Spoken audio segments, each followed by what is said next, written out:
ಹರೇ ರಾಮ. ತರಗತಿ ನಡೀತಾ ಇತ್ತು. ಮೇಷ್ಟ್ರು ಪಾಠ ಮಾಡ್ತಾಯಿದ್ರು. ಮೇಷ್ಟ್ರು ನಾಸ್ತಿಕರು. ನೋಡದೇ ಇರೋ ವಿಷಯದಲ್ಲಿ ನಂಬಿಕೆ ಇಲ್ಲ ಅವರಿಗೆ. ಅವರು ತಮ್ಮ ಭಾವವನ್ನು ಮಕ್ಕಳಲ್ಲಿ ಹರಡಲಿಕ್ಕೆ ಒಂದು ಕೆಲಸ ಮಾಡ್ತಾರೆ.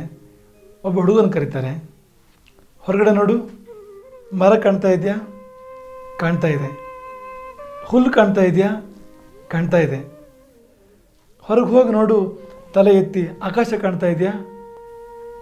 ಆ ಹುಡುಗ ಹೊರಗಡೆ ಹೋಗ್ತಾನೆ, ತಲೆ ಎತ್ತಿ ನೋಡ್ತಾನೆ, ವಾಪಸ್ ಬರ್ತಾನೆ, ಆಕಾಶ ಕಾಣ್ತಾ ಇದೆ. ಈಗ ಹೇಳು, ನೀನು ದೇವರನ್ನು ಕಂಡ್ಯಾ? ಇಲ್ಲ.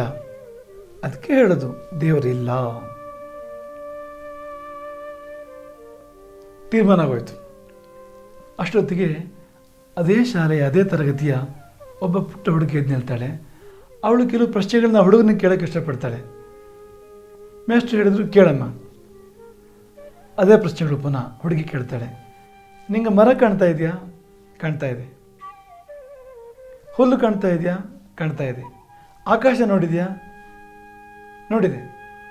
ಹೀಗೆ ಹೇಳು, ನಮ್ಮ ಮೇಷ್ಟ್ರ ಬ್ರೈನ್ ಕಾಣ್ತಾ ಇದೆಯಾ? ಮಿದುಳು ಕಾಣ್ತಾ ಇದೆಯಾ? ಇಲ್ಲ. ಆದರೆ ಇವತ್ತಾದ ಪಾಠದ ದೃಷ್ಟಿಯಿಂದ ಆ ಲೆಕ್ಕದಂತೆ ನಮ್ಮ ಮೇಷ್ಟ್ರಿಗೆ ಬ್ರೈನ್ ಇಲ್ಲ, ಮಿದುಳಿಲ್ಲ. ಈ ಕಥೆಯ ಮರ್ಮ ಇಲ್ಲಿ ಏನು ಅಂದರೆ, ನಾವು ನೋಡಿಲ್ಲ ಅಂದ ಮಾತ್ರಕ್ಕೆ ಅದಿಲ್ಲ ಅಂತೇನಿಲ್ಲ ಅಂತ. ಹಾಗಾಗಿ ನಿಜವಾದ ನಾಸ್ತಿಕ ನಾ ಕಂಡಿಲ್ಲ ಅಂತ ಹೇಳ್ತಾನೆ, ಇಲ್ಲ ಅಂತ ಹೇಳೋದಿಲ್ಲ. ಹಾಗಾಗಿ ಎಷ್ಟೋ ಸಂಗತಿಗಳನ್ನು ನಾವು ಕಣ್ಣಲ್ಲಿ ನೋಡೋಕ್ಕಾಗಲ್ಲ. ನಮ್ಮ ಹಾರ್ಟ್ ನಾವು ಕಣ್ಣಲ್ಲಿ ನೋಡೋಕ್ಕಾಗತ್ತಾ? ನಮ್ಮ ಬ್ರೈನ್ ನಾವು ಕಣ್ಣಲ್ಲಿ ನೋಡೋಕ್ಕಾಗತ್ತಾ? ಸಾಧ್ಯ ಇಲ್ಲ. ಆದರೆ ನಂಬ್ತೇವೆ ನಾವು. ಯಾಕೆಂದರೆ ಅದಕ್ಕೆ ವಿಶ್ವಾಸ ಅಂತ ಹೆಸರು. ಬರಿಗಣ್ಣು ನೋಟಕ್ಕಿಂತ ವಿಶ್ವಾಸ ಯಾವತ್ತೂ ತುಂಬ ದೊಡ್ಡದು. ಹಾಗಾಗಿ ಆ ವಿಶ್ವಾಸದಲ್ಲೇ ಭಗವಂತ ಇರ್ತಾನೆ. ಒಂದು ಕೋಣೆಯಲ್ಲಿ ಒಂದು ವಸ್ತುವಿನ ಇದೆ ಅಂತ ಹೇಳೋದು ತುಂಬ ಸುಲಭ. ನೋಡಿದ್ರಾಯ್ತು, ತೋರಿಸಿದ್ರಾಯ್ತು. ಆದರೆ ಇಲ್ಲ ಅಂತ ಹೇಳೋದು ಬಹಳ ಕಷ್ಟ. ಯಾಕೆಂದರೆ ಇಂಚಿಂಚು ಹುಡುಕಬೇಕು ಇಲ್ಲ ಅಂತ ಹೇಳಬೇಕಾದ್ರೆ. ಅದ್ರ ನಂತರವೂ ಪ್ರಶ್ನೆ ಇದೆ. ಬೆಳಕು ಸಾಕಾಯ್ತಾ? ನೀನು ನೋಡ್ಬೇಕಾದ್ರೆ ನೀನು ವ್ಯತ್ಯಾಸ ಆಗಿಲ್ವಾ? ನಿನ್ನ ಕಣ್ಣು ಚೆನ್ನಾಗಿದೆಯಾ? ಇಂಥ ಪ್ರಶ್ನೆಗಳಿದೆ. ಕೊನೆಯಲ್ಲಿ ನಿನ್ನ ಮನಸ್ಸು ಬೇರೆ ಎಲ್ಲರೂ ಇದ್ದರೆ, ಕಣ್ಣಲ್ಲೇ ಇದ್ರೂ ಕೂಡ ಕಾಣಿಸೋದಿಲ್ಲ.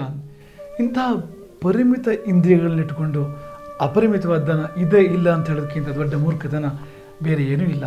ಹಾಗಾಗಿ ಜಾಣತನ ಯಾವುದು ಅಂದರೆ, ಕಂಡಿದ್ದನ್ನು ಕಂಡೆ ಅಂತ ಹೇಳು, ಕಾಣದನ್ನು ಕಾಣಲಿಲ್ಲ ಅಂತ ಹೇಳು, ಅಷ್ಟೇ ತಾನೇ. ಅದಕ್ಕಿಂತ ಹೆಚ್ಚೇನೂ ಬೇಕಾಗಿಲ್ಲ. ಮತ್ತು ವಿಶ್ವಾಸದಲ್ಲಿ ಬದುಕು. ವಿಶ್ವಾಸ ಫಲದಾಯಕ. ಇದೆ ಅನ್ನೋ ಭರವಸೆ ಇದೆಯಲ್ಲ, ಅದು ಕೂಡ ನೆಮ್ಮದಿ ತುಂಬ ದೊಡ್ಡದು. ಇಲ್ಲ ಅನ್ನುವಾಗ ಏನೋ ಗೊಂದಲ, ಏನೋ ಇನ್ಸೆಕ್ಯೂರಿಟಿ, ಅಭದ್ರತೆ ಭಾವನೆ. ಇದೆ ಅಂತನ್ನುವಾಗ ಏನೋ ಸಮಾಧಾನ, ಏನೋ ನೆಮ್ಮದಿ, ಕಾಯೋನೊಬ್ಬ ಇದ್ದಾನೆ ಅಂತ. ಹಾಗಾಗಿ ಆ ಸಮಾಧಾನ ಬದುಕಿಗೆ ಬಹಳ ದೊಡ್ಡ ಫಲವನ್ನು ಕೊಡ್ತದೆ. ಆ ಸಮಾಧಾನ ಬೇಕು ಎಲ್ಲರಿಗೂ. ಹರೇ ರಾಮ.